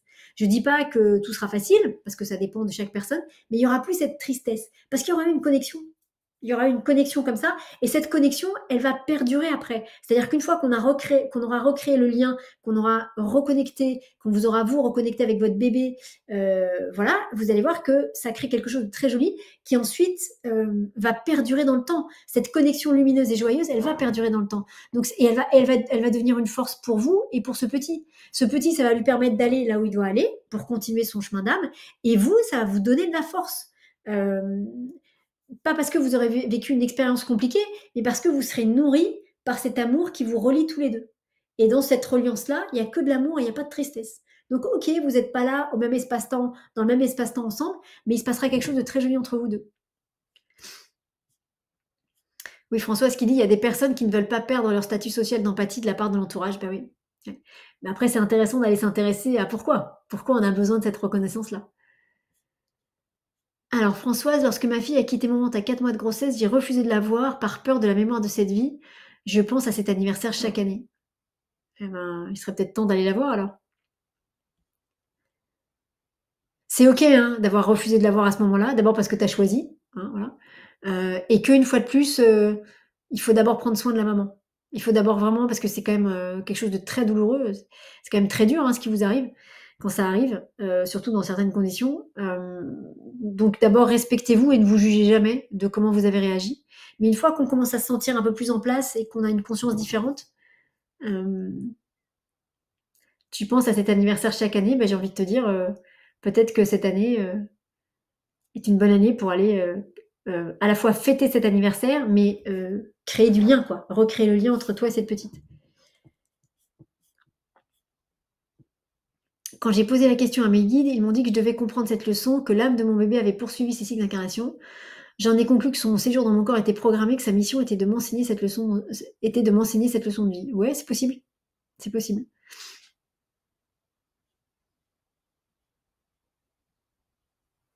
Sandrine, est-ce que ça veut dire que l'enfant ne veut pas s'incarner dans la vie terrestre pour plusieurs raisons? Alors, il peut aussi, de lui-même Serge, il nous parle souvent de ça. Il nous parle souvent de ses enfants, alors indigo, cristal, arc-en-ciel, qui viennent de dimensions super élevées et qui viennent sur terre maintenant pour nous aider à faire le switch vibratoire. Mais ce sont des enfants qui sont tellement purs, rien à voir avec nous, hein, tellement purs et tellement dans le cœur que parfois c'est tellement dur et c'est tellement lourd ce qu'on vit sur cette terre-là qu'ils peuvent décider de remonter là-haut parce que c'est trop compliqué pour eux. Donc il y a tout ce qu'on a dit sur le karmique, le transgénérationnel, et sur le choix d'incarnation, sur le fait de venir, par exemple, hein, dans le cas des suicides, terminer son incarnation. Et puis, il y a le choix d'incarnation tout court, effectivement. C'est-à-dire que il peut y avoir plusieurs raisons qui se mélangent. Mais à mon sens, il y a quand même une raison principale, hein.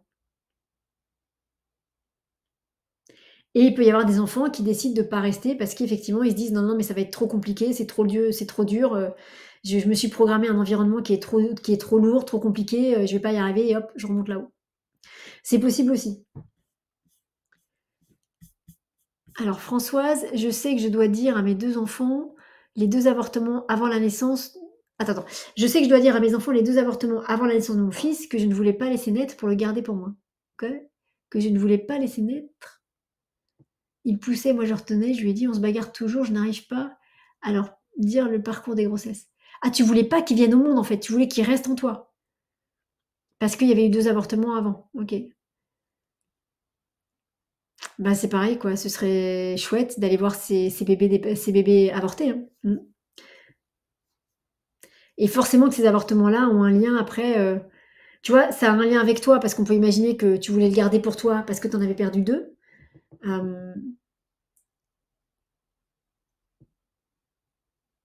ça peut être intéressant d'aller voir ça, ouais, ouais. Ah. Ah, son frère qui lui a dit donc tu par Françoise, tu nous partages que la grossesse de ta fille, on a eu peur de la perdre, tout s'est bien passé, j'ai accouché à Pithiviers, bonnes conditions d'accouchement. Son frère lui a dit: «Ça me fait plaisir que tu sois bien née». OK. C'est chouette ça, c'est un bel accueil. Et Régine: «Je comprends ma peur adulte, comme je suis née postpartum, je ne voulais pas sortir du ventre de ma mère car je n'étais pas désirée». Ah oui, ça c'est une vraie raison de ne pas vouloir venir au monde. Mes parents ont hésité à me garder parce que ma maman avait 45 ans et je devais avoir peur de vivre. Je suis restée 1 an et demi chez 3 assistantes maternelles avant de retrouver mes parents. Maman a survécu à ses soucis de santé. Maintenant, je n'ai plus envie d'être, triste de ma naissance. Ma thérapie, mon trajet de vie me permet de revivre en conscience. Super. Eh oui, oui, bah oui. Tu m'étonnes qu'on n'a pas envie de venir au monde quand on sent qu'on n'est pas désiré. Ouais. Mais, tout ça, ça peut se réparer, hein. Tout ça, ça peut vraiment se réparer. Voilà, on peut vraiment aller voir, en l'occurrence à ton enfant intérieur pour aller réparer ça. Par contre, on ne va réparer que des choses qui provoquent des blessures et des blocages dans vos vies d'adultes. C'est-à-dire qu'on va pas aller voir vos enfants intérieurs ou vos bébés en mode tourisme, en mode, «Alors comment est-ce que tu vas aujourd'hui?» ou alors, «Dis donc j'ai appris qu'il y a eu tel, événement compliqué, pendant la grossesse, tu veux m'en parler?» Non, on part d'abord de quelque chose qui se passe chez vous l'adulte, et ensuite on va vérifier si ça a impacté votre bébé ou votre enfant intérieur, hein. Sauf si vous êtes sûr qu'effectivement votre bébé vous envoie cette information-là. OK, alors les amis, on va s'arrêter là pour ce soir. Pour ceux qui veulent aller plus loin, j'ai plusieurs propositions. Alors attendez, hop, comment on fait? Publier cette offre. Voilà, je crois que normalement ça devrait marcher. J'ai plusieurs propositions à vous faire. Vous avez, bien évidemment les consultations individuelles où là, on est en face à face, ça dure, 1 heure. Je préconise toujours aux gens de prévoir 1 heure et demie parce que des fois on peut dépasser, il peut y avoir des problèmes de connexion comme moi avec la caméra tout à l'heure là où je suis arrivée avec 10 minutes de retard parce que la caméra voulait pas marcher. Bon. Hem, donc les consultations individuelles où là on va aller, donc en face à face par Zoom, on va aller explorer, voilà la problématique qui vous amène. Qui bien sûr sera certainement en lien avec votre enfant intérieur ou, avec votre bébé, puisque, vous pouvez aussi venir me voir, quand vous avez un doute sur le fait que votre bébé aille bien d'un point de vue émotionnel, hein. Je rappelle bien, physiquement parlant, c'est pas moi qu'il faut aller voir. Donc vous avez les consultations individuelles, n'hésitez pas à me contacter, parce que ça peut vraiment vous aider et surtout ça va aider votre enfant intérieur ou ça va aider votre bébé. Et c'est ça c'est hyper important, hein. C'est hyper important de faire en sorte que votre bébé ait le moins de choses à porter sur son dos en arrivant dans le monde. Il y a plein de choses qu'on ne pourra pas éviter, parce qu'il y a des choses qui sont programmées pour lui, entre guillemets, mais il y a certainement des choses qu'on peut soit alléger, soit carrément enlever de son dos. Donc, dès que vous avez un doute, hop, une petite séance, ça peut être intéressant. Et puis, normalement, est-ce que vous pouvez me confirmer que vous le voyez bien? Normalement, je vous propose un atelier qui est un atelier. Ah oui, Françoise, conçue d'un viol, je suis née à 7 mois et demi. Ah oui, ah oui. Ah bah alors Françoise, tu là aujourd'hui, tu as eu des enfants. Elle est pas belle la vie? Bravo à toi. Donc c'est un atelier. Est-ce que vous pouvez juste me dire si vous voyez l'offre normalement? Il y a quelque chose qui doit s'afficher quelque part. Hem, hop, hop, hop. Ah mais non, mais c'est pas ça du tout. Oh là là, mon Dieu. OK, bon, j'enlève. C'est pas ça du tout. Bon, je vais vous expliquer ce que c'est, vous aurez le lien, pardon, publication d'une offre, c'est pas ça du tout. Ah, on peut le voir. Mais David, ça parle, de l'atelier sur les bébés décédés ou ça parle de la formation tarot? Parce que je crois que j'ai fait une boulette. Je crois que j'ai fait une boulette. Hem, ah ouais, c'est ça.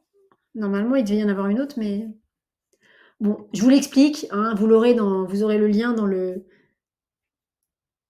ah, c'est sûr, c'est l'offre sur ma formation tarot. OK, donc oubliez, enfin, venez à la formation si vous voulez, mais voilà. Bon, là, je l'ai enlevé normalement, hein, ça doit s'arrêter. Donc je vous explique, c'est un atelier. Alors c'est une séance en fait, c'est pas un atelier, mais c'est une séance collective de 4 personnes, pas plus, où en fait on va aller connecter avec vos bébés décédés, avant la naissance on va aller connecter avec vos bébés décédés avant la naissance. Donc c'est une séance qui se passe par Zoom avec 4 personnes maximum. Et on va aller voir, pourquoi ces bébés sont pas restés. On va aller voir, s'ils sont toujours là, mais j'ai envie de vous dire que si vous nous rejoignez dans la séance, c'est que vous avez un doute et c'est qu'ils sont bien là et on va aller voir ce qui est en jeu et pour vous et pour eux. Donc c'est des très jolis moments de connexion à ces bébés disparus. C'est un très joli temps que vous leur accordez, pour qu'ils puissent être pris en compte, ils puissent être entendus et c'est surtout un très joli moment pour que, se recréent des liens avec eux qui soient des liens d'amour. Donc c'est un atelier pendant lequel chacune va parler ou chacun, s'il y a un papa qui vient, chacune va parler et va expliquer son histoire. Donc déjà, c'est aussi un endroit dans lequel vous pouvez déposer votre histoire avec un endroit où il y a un cadre de bienveillance, de respect et de non-jugement et d'amour qui est là, qui est en place et que je vous garantis. Donc déjà, ça vous permet de déposer votre histoire parce que parfois, ce sont des histoires que vous n'avez racontées à personne. Et puis ensuite, on va aller voir ce qui est en jeu dans ce bébé ou ces bébés qui n'ont pas voulu rester ou qui n'ont pas pu rester. Et ce qui est très joli, c'est que les réponses sont tellement, tellement étonnantes. Et ce qui est hyper intéressant, c'est qu'il y a le choix d'incarnation du petit, on est bien d'accord, mais il y a aussi le choix d'incarnation de la maman. C'est-à-dire que ces petits bouts qui ne viennent pas justement à terme, certes, ils ont choisi de vivre ça, mais ils ont aussi choisi de vivre ça en fonction de vous, la maman, parce que c'est important pour eux, que vous aussi, la maman, vous viviez des choses par rapport à ça. Donc, c'est des très jolis moments de libération émotionnelle pour ces enfants, pour ces bébés disparus et pour les mamans. Donc, c'est pour ça que, voilà, moi, si ça vous parle, alors attendez, j'ai mis une date. Donc, c'est un atelier avec 4 personnes. Donc, j'ai mis une date le 3 juillet, le jeudi 3 juillet. Je suis en train de vous chercher le lien. Oh là là, moi et la technique, ça fait 44. Ah, il n'y a plus la caméra. Attendez, est-ce que la caméra va revenir? On ne sait pas. Alors, attendez, hop. C'est peut-être parce que j'ai fait ça. Donc, j'enlève ça. Clac. Oh là là, est-ce que la caméra revient ou pas? Attendez, j'enlève. Je remets. Ah là là, bon bah, là, on ne me voit plus. Ah ouais. Je ne sais pas quoi vous dire. Attendez, je vais revérifier. FaceTime. Ah, me revoilà. Donc là, je vous ai mis le lien vers l'atelier des bébés décédés. Donc j'ai mis une date le jeudi 3 juillet de 18h à 20h. J'ai mis qu'une seule date parce que plutôt que de vous proposer plein de dates et que tout le monde s'éparpille sur différentes dates, donc voilà, j'ai posé une seule date. Une fois que l'atelier sera complet, je vous proposerai une autre date. Voilà. Donc venez si ça vous parle, si vous avez besoin. Si vous sentez, de toute façon, on le sent, hein, les gens qui viennent là ne viennent jamais par hasard, mais c'est vraiment un espace dans lequel je vais aller connecter à vos bébés disparus et on va voir ce qu'ils ont à nous raconter, on va voir comment ça les a impactés eux, on va voir ce qu'ils ont envie de vous dire, et on va voir comment ça vous impacte vous et comment est-ce qu'on peut libérer tout le monde. Donc ce sera le lien ne fonctionne pas. Bon bah décidément. Il y a plein de bugs techniques sur cette conférence. C'est pas très grave Isabelle, parce que vous allez recevoir le mail avec le lien du replay, et donc vous aurez le lien d'inscription dedans. Voilà. Décidément. Décidément. Eh bien, voilà. Donc vous aurez tout ça dans le mail là qui va partir dans pas très longtemps après. Vous aurez le lien. Non, le 3 juillet. Le 13? Non, mais c'est n'importe quoi. Non, c'est le 3 juillet. Comment ça, le 13 juillet? Non, c'est le jeudi 3 juillet. Ah là là. Bon, je vais vérifier tout ça, mais ce sera le jeudi 3 juillet de 18h à 20h. Ça, c'est sûr, 4 personnes. Normalement, le tarif est bon. Et pour aller visiter vos bébés décédés. Voilà. Donc, les amis, n'hésitez pas si vous avez besoin. C'est vraiment toujours des très bons moments de libération. Et vraiment, j'insiste pour tout le monde. Et ça permet de faire passer une relation ou un événement qui, bien évidemment, est lourd et douloureux, de le faire passer de l'ombre à la lumière. C'est-à-dire que même si, à la fin de la séance, même si vos bébés disparus, ils ne reviennent pas tout de suite, peut-être qu'ils se réincarneront d'une autre manière, ça on ne sait pas, mais je veux dire, ils resteront disparus, voilà, mais au moins, ils ne seront plus dans votre ventre, ils seront à l'endroit où ils doivent être, et il y aura une vraie joie à ça. Je vous le garantis, c'est-à-dire qu'il y a une vraie joie des deux côtés, parce que tout ça n'est pas vécu par hasard. Donc, c'est vraiment toujours des très très beaux moments et qui sont souvent très étonnants. On l'a fait plusieurs fois, hein, pour ceux qui me connaissent, j'ai proposé plusieurs fois. Je dis pas atelier parce que vous apprenez pas une technique, c'est une séance. Mais c'est vraiment, on l'a fait plusieurs fois et il se passe des choses tellement étonnantes et tellement jolies à chaque fois. Donc n'hésitez pas si ça vous parle. En tout cas, les amis, ou si vous vous sentez appelés à cet endroit. En tout cas, les amis, un grand merci à vous tous d'avoir été avec nous en direct. Un grand merci aussi pour vos partages. Merci de votre confiance et merci de votre sincérité et de votre authenticité. J'espère que ça vous aura éclairé sur cette jolie thématique, je maintiens le mot. Et si vous avez besoin de plus, vraiment n'hésitez pas soit à me contacter pour une consultation individuelle, soit à venir à la séance quand vous aurez le bon lien pour les bébés décédés. En tout cas, je le redis une fois de plus, aucun jugement de ma part sur vous. Alors, mais jamais, tellement, tellement jamais. Hein, on fait chacun ce qu'on peut avec qui on est. Et n'ayez aucun jugement sur vous aussi. C'est-à-dire, ne vous dites pas, oh là là, j'en sais rien, j'ai 50 ans, ce bébé que j'ai perdu en fausse couche à 18 ans, mais ça fait 32 ans qu'il est là et qu'il attend. Oh là là là là. Non, non, non. Ne soyez pas dans ce jugement-là par rapport à vous, parce que ça fonctionne pas comme ça. Voilà. Par contre, à partir du moment où vous avez la conscience que sa présence, qu'il y a une présence énergétique et vibratoire qui est toujours là, à partir du moment où vous savez que vous n'êtes pas allé explorer cette dimension-là, bah peut-être commencer à aller l'explorer. Vous pouvez commencer à l'explorer tout simplement en parlant à ce petit, en parlant à son âme. Voilà. Tout à l'heure, j'avais donné un exercice à quelqu'un d'aller le chercher à l'intérieur du ventre et de le sortir comme ça, de lui parler bien sûr, de se faire des câlins ou quoi, et hop, ensuite de l'envoyer vers la lumière. Vous voyez, en fait, il y a autant de possibilités qu'il y a de personnes. Et comme en plus, il y a vous, la maman et le bébé, ça fait à chaque fois, il y a au moins 2 possibilités de faire des guérisons différentes. Donc chacun vivra des choses très différentes. C'est pour ça que je ne peux pas vous donner non plus un processus vraiment qui soit valable pour tout le monde, parce qu'à chaque fois, c'est très très différent, quoi. Et c'est absolument fou d'ailleurs de voir tout ce qui se passe dans la tête de ces bébés et de voir comment ils appréhendent tout ça. C'est incroyable, quoi. C'est des vraies leçons de vie à chaque fois. Hein. Vraiment, vraiment, vraiment.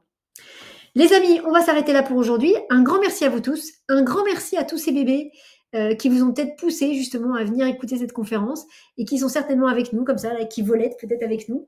N'hésitez pas en tout cas à leur dire que vous les aimez, même si vous n'avez pas tout compris. Mais en tout cas, envoyez-leur de l'amour, dites-leur que vous les aimez et qu'ils sont aussi importants peut-être que les enfants que vous avez eus derrière, que vous avez eu après eux. Donc voilà, n'hésitez pas à leur parler comme s'ils étaient en face de vous, d'une manière ou d'une autre, ils vous entendront. Les amis, je vous souhaite à toutes et à tous une très belle fin de soirée. Je vous souhaite des jolis rêves, des beaux rêves réconciliateurs. Et puis, écoutez, j'espère qu'on se retrouvera lors de cette jolie séance collective sur les bébés décédés. Des bisous à tous, des bisous à tous les bébés, et à très bientôt. Salut, salut.